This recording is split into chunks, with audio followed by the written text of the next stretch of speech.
Honey, grab the biggest glass of Cabernet you have, lock the door, and turn off your notifications because the story I am about to spill is going to raise your blood pressure. We are talking about betrayal, the most toxic kind of jealousy, and a level of delusion that honestly belongs in a psychiatric ward. This isn't just a breakup story. This is a survival guide. She poked holes in the condoms because she thought I wouldn't leave. She was wrong. Let's get right into the mess. So, let me introduce you to our guy. We're going to call him David. David is 39, successful, got his head on straight, and he's in a situation that on paper sounds like a nightmare, but he was actually handling it like a king. See, David has a past, don't we all? He was married before to a woman we'll call Sarah.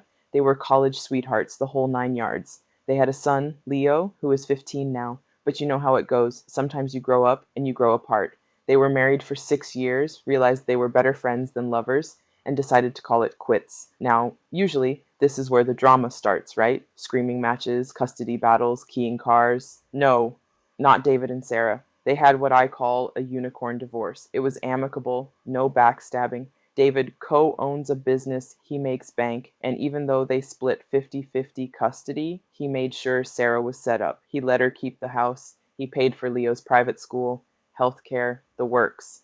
He didn't just send a check. He was a dad, a present, active father. And Sarah? She appreciated it. They stayed cool. Fast forward a bit. David meets a new woman. Enter Vanessa. Vanessa is 32. She's funny, smart, ambitious, or at least that's the mask she was wearing. They met at a wedding, danced the night away, and hit it off. David, being a mature adult, didn't hide his baggage. On the second date, literally date number 2, he sat her down and said, "Look, I have a teenage son. My ex-wife lives 2 blocks away. My son comes over whenever he wants. He is my priority." And what did Vanessa say? She smiled, she nodded, she said, "I totally understand. I love that you're such a good dad." Lies, all lies. But we'll get to that. They get married. Leo is the best man. It's a fairy tale. For 3 years, everything seems fine. Vanessa and Leo bond over video games. She's playing the cool stepmom role perfectly. But then the biological clock starts ticking. Now, before they got married, David was clear. He said, "I'm one and done. I don't think I want more kids." Vanessa said she was fine with that, but 2 months ago she sits him down, gives him the puppy dog eyes, and asks if he'd reconsider. David is blindsided. He says, "Whoa, let me think about it." She gets pissy because he didn't immediately jump for joy, but she gives him space. 2 months pass. Last Sunday she corners him. She's impatient. She's demanding. She wants a yes or no right now. David, trying to be gentle, says, "No, I don't see the point in starting over with a baby right now, but maybe we can revisit the topic in a year or so." He thought he was being reasonable. He thought he was compromising. Honey, he pulled the pin on a grenade. Vanessa explodes. And I don't mean she cried, I mean she went nuclear. She starts screaming about how she's been so patient and understanding all this time. She starts yelling that she's been putting up with his past memories and accepting his flaws. David is standing there stunned. He's like, "What flaws? What are you talking about?" And then the mask falls off, and what's underneath is ugly. She tells him that his son, Leo, and his ex-wife, Sarah, are flaws. She says they are obstacles in the way of her happiness. She looks this man in the face and tells him that she has been waiting for years for him to move on from his own child. She didn't stop there. She laid out her manifesto. She thinks David should only be a wallet dad, send a check, see the kid every other weekend, and that's it. She hates that he goes to Leo's soccer games if Sarah is there. She hates that they do family birthdays. She hates that he treats his ex-wife with basic human respect. She literally said, "I want you to be a weekend dad. I am your wife. I should come first, above your son." Can you imagine? The audacity to look a parent in the eye and say, "Love your child less so you can love me more." If you are already shook by the sheer narcissism of this woman, hit that like button because I haven't even gotten to the worst part yet. It gets so much darker. So the argument turns into a brawl. Verbal, thank God, but brutal. David, realizing he's been sleeping next to a stranger for 3 years, drops the hammer. He tells her, "If you keep acting like this, if this is how you really feel, I will divorce you. You've been lying to me for years." Vanessa loses it. She packs a bag, screams some more, and runs off to her parents' house. She's ghosting his calls, giving him the silent treatment, probably expecting him to come crawling back with flowers and a promise to abandon his son. David is left in the quiet house, heart pounding, wondering if he's the crazy one. He's asking, am I the a-hole for threatening divorce because my wife hates my kid? Let me answer that for you, David. No, you are a hero. The internet obviously rallied behind him. They told him, run. They told him this woman is dangerous. They pointed out that trying to isolate a partner from their support system and their children is abuse. Plain and simple. So David takes a breath. He reads the comments. He realizes he's not crazy. And then he decides to confront her. 2 weeks later, he drives to her parents' house. He wants to look her in the eye one last time to see if there is anything worth saving. The scene is tense. They're in the living room. Her parents are hovering in the kitchen like nervous referees. David sits down and asks her, point blank, did you mean what you said about Leo? Vanessa just shrugs. A shrug.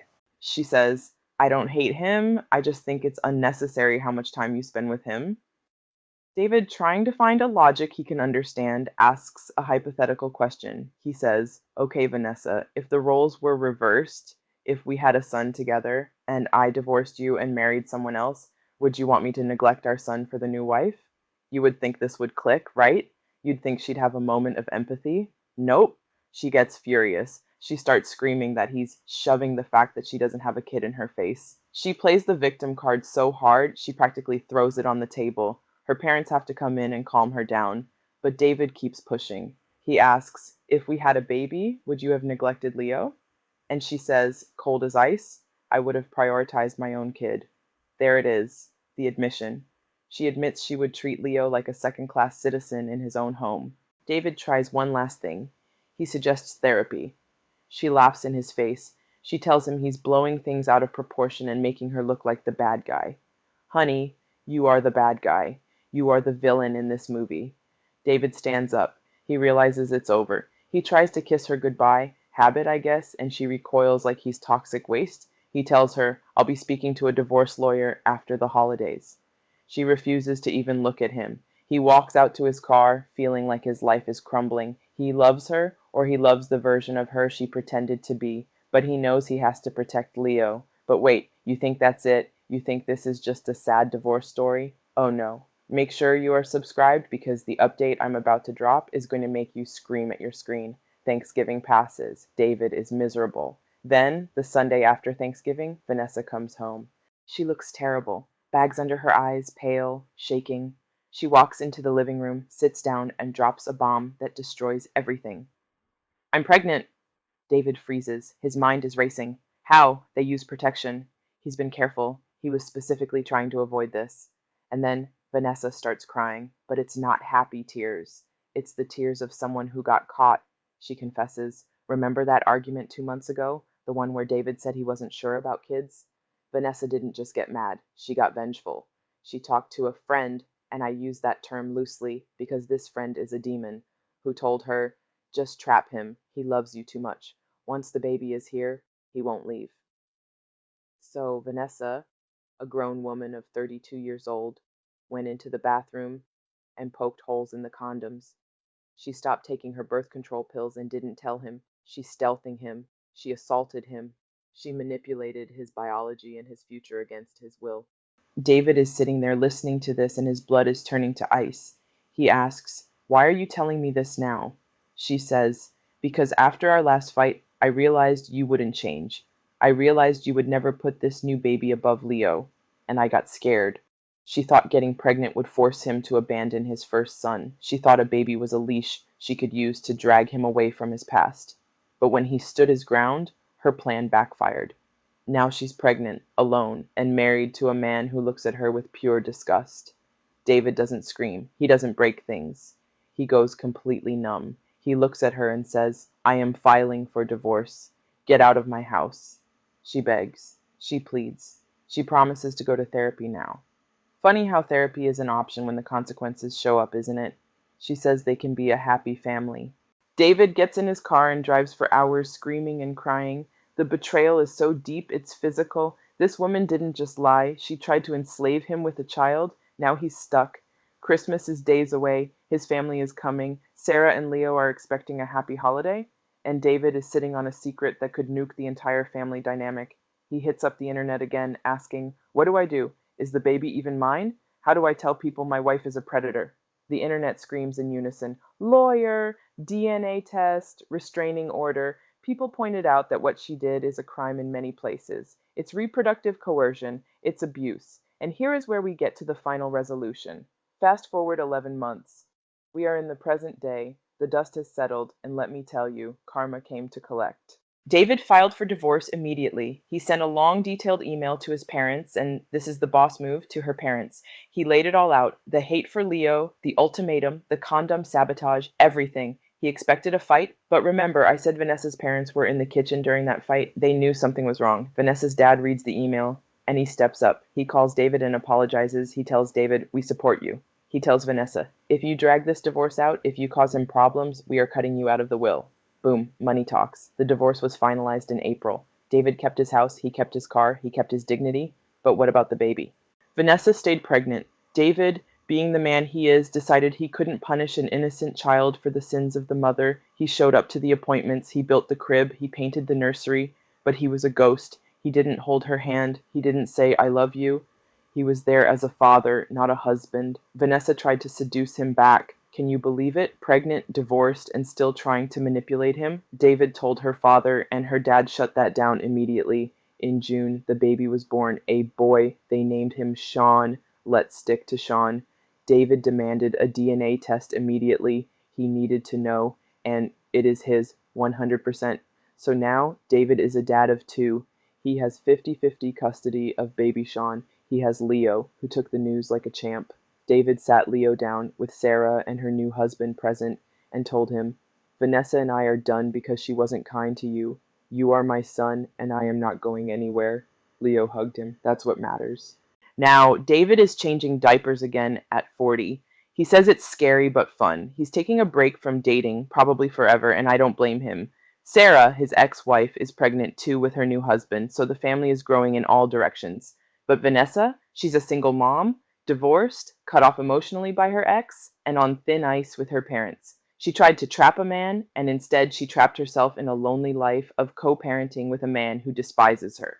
And that, my friends, is why you never, ever try to play God with someone else's life. But wait, we aren't done yet. I have a little palate cleanser for you. A little Am I the A-hole snack before you go. This one is short, petty, and I love it. So we have a 20-year-old girl. She's dating a guy for 2 years. Out of nowhere, literally out of the blue, he texts her. A text break up after 2 years. He sends the classic, thanks for everything, wish you the best, bye. No explanation, no closure, just deuces. She is shocked, she replies, but he leaves her unread. Then, 5 minutes later, she sees him posting on his Instagram story. You know the type, those fake deep quotes like, trust God's timing and everything happens for a reason. She looks at her phone, sees he ignored her text but is posting memes, and she goes, you know what? Bet. She unfollows him. Immediate unfollow. She has a rule. If you aren't in my life, I don't need to see your lunch. Well, Mr. Trust God's Timing notices the unfollow, and he loses his mind. He suddenly texts her back, the text he was ignoring, and starts a fight. He's screaming at her, saying it's disrespectful that she unfollowed him. He's calling her names, demanding to know why she's being so petty. 2 months later, he is still telling their mutual friends that she disrespected him by unfollowing him after he dumped her via text. She's asking, is this normal? Did I cross a line? Girl, no. The audacity of men to think they still own access to your life after they fire you from the position of girlfriend. He wanted to dump you, but he still wanted you to watch his stories and pine after him. He wanted an audience for his new single life, and you took away his front row seat. That is not petty, that is peace. When someone exits your life, you are not obligated to keep the door cracked open so they can peek inside, slam it shut, change the locks, and definitely, definitely click unfollow. If you've ever had an ex freak out over social media, let me know in the comments below and tell me, would you have stayed with Vanessa for the sake of the baby, or would you have run for the hills like David? I'll be reading your answers. Stay spicy, stay safe, and don't poke holes in anything you shouldn't. Bye.